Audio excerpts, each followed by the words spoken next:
thanks so much for joining us today. So first of all, obviously you're premiering this new short film in Lincoln. First of all, why specifically did you choose this city to debut it? Sure, yeah. So the premiere is part of Mansions for the Future, this 3-year programme that's happening here in Lincoln. And it was Claire Cumberledge, who's one half of Mansions for the Future, that had previously seen the film of mine when it was I guess it wasn't completely finished. It was sort of halfway through the post-production process. And it was that screening of the film and seeing the film that she thought would be an interesting fit for the programme.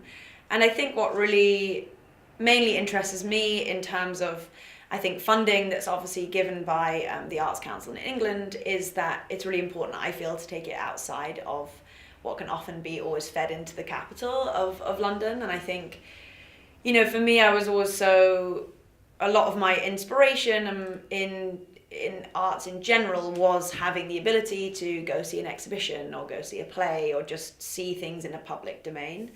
And I think in a time where we're all sort of only experiencing culture through our phones or through a social way, I think it's really important to have physical either buildings like we're in right now or actual screenings that we can experience like in real time. So, and often you can, from my experience, you can make a film and you can put it online, but you don't get that same sort of full circle experience to when you actually get to show something in a public way. So it's really nice, just even for me personally, to be able to show it publicly.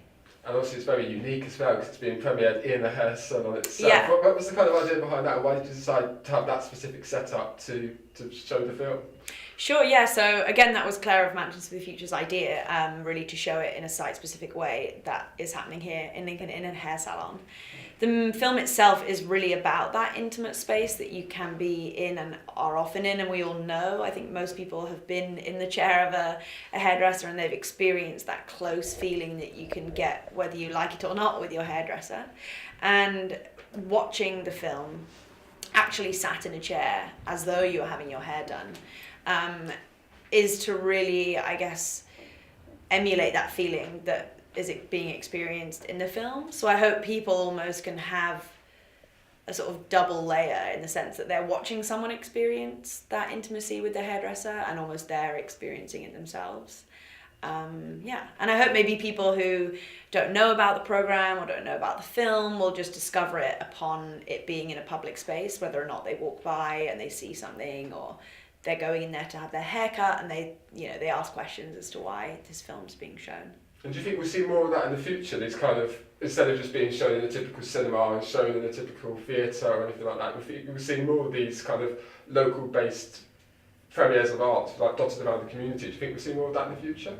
Yeah, I think so. I think people really want experiences and they want things to sort of break the normal structure that we accept to see things in, whether or not that's in, a physical auditorium or whatever that is. I think naturally things are crossing over more and more all the time. Sometimes, you wonder if it dilutes things sometimes when they kind of cross over or it enriches things. I think everything's kind of like a hybrid of something now. Everything's always two things together in order to sort of hopefully pull different people into it, I think. And I guess it's just like limitless as to how and where you can show films in different ways. And I guess it challenges people's imaginations to think outside the box, like literally. And you said on Twitter a day ago, you said it's kind of like this film's like an epic journey full of lessons. So what kind of lessons did you learn along the way of directing and producing this film? And it must have been great as well working alongside Jason again. Yeah, it was really lovely to work with Jason. I think when I was specifically writing the adaptation of the story and I was thinking about, people to sort of who could possibly play this quite difficult role, the sort of this love-hate relationship you end up having with this character of Lucien. And when I thought of him, I just thought it would be so perfect. And I was really excited that I was able to work with him in a different capacity. And he's a very collaborative person. He loves asking questions about things and really getting to the bottom of the character.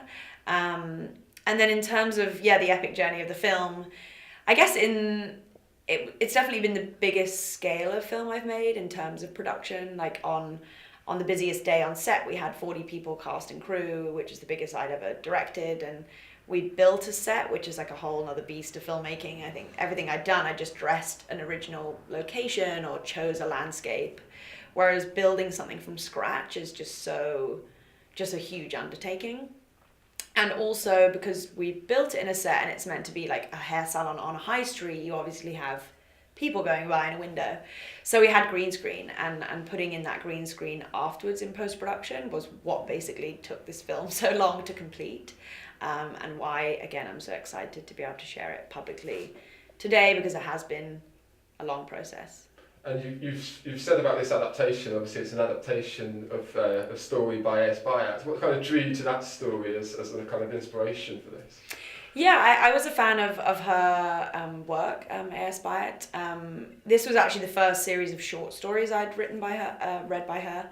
And it was interesting because I'm a lover of Matisse's work, and this series of stories are called the Matisse stories. So when I saw the front cover of this book, I was fascinated like what that partnership meant and like what was her interpretation of his artwork.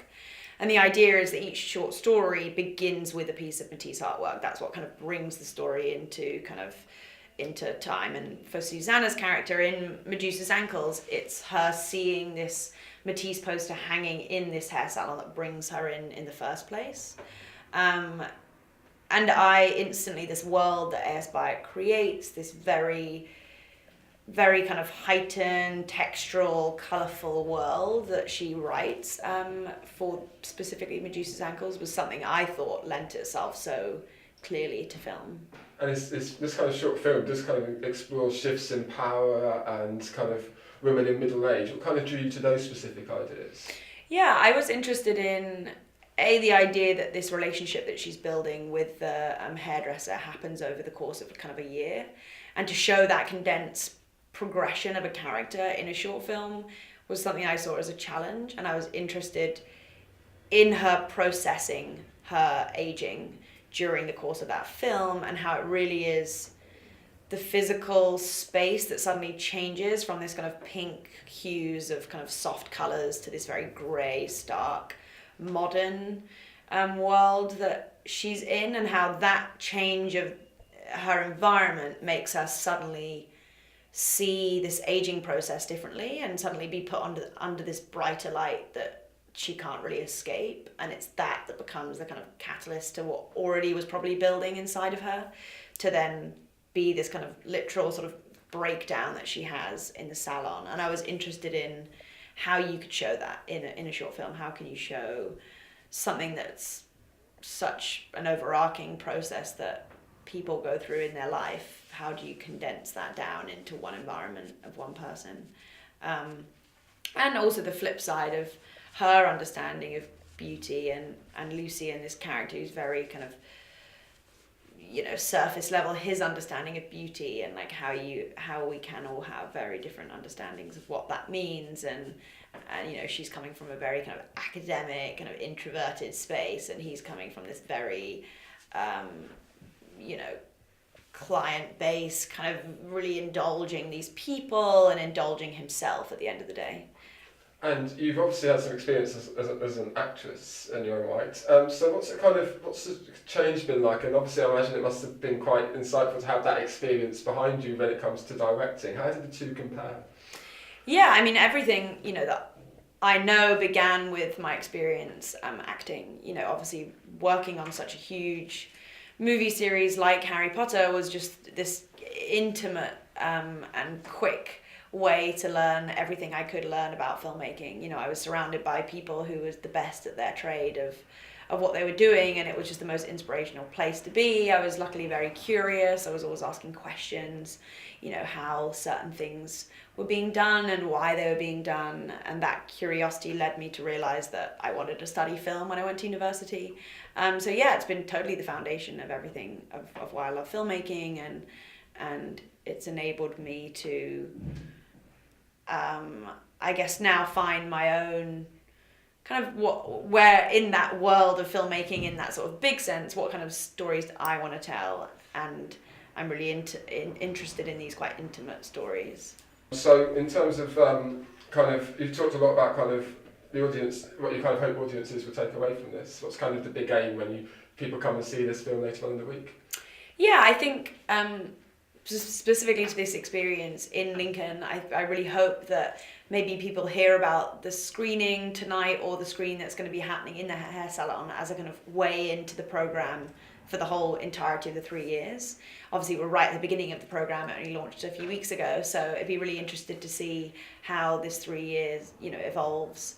And I hope people come and really sort of use it for all it's here to do, really. Whether or not that's participate in workshops or be inspired to take up a practice in art or a story.